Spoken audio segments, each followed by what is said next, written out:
ทักทายสบายดีพี่น้องปองป่ายสู่ผู้สู่คนพบกับนัดเล่าล้านเปอร์เซ็นต์อีกเช่นเคยเนาะพี่น้องเนาะบรรยากาศยามเช้าก่อนกลับมาออกหมายเด็ดกัน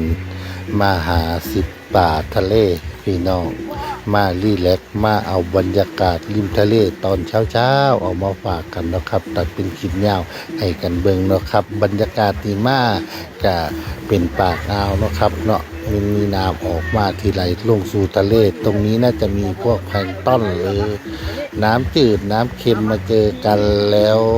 น่าจะมีสารอาหารเยอะไหมนี่น่าจะมีปลาเป็นวะแต่ก็บ่ได้คาดบังปานนั้นนะครับเนาะมาหนวดนี่ของทะเลนี่กินเต็มเลย จนบ่อยากคนละไปแต่ว่ามารีแลกซ์แต่ส่วนมากสิเป็นปลาน้อยนะครับนอกจากอื่นปลาอย่างคือปลานิ่นนี่ล่ะแต่มันบ่แม่น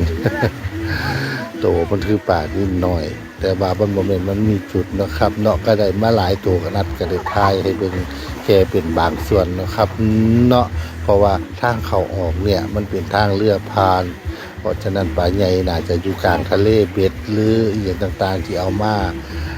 คุณภาพบ่น่าจะถึงนะครับเนาะมันเป็นเบ็ดหน่อยๆก็เลยเอาแค่มาเอาบรรยากาศภาพบักลาจ่อยมารีแลกซ์เอาเป็นว่าบรรยากาศตกเบ็ดริมทะเลมาเอาบรรยากาศแล้วกันกับบักนายโอ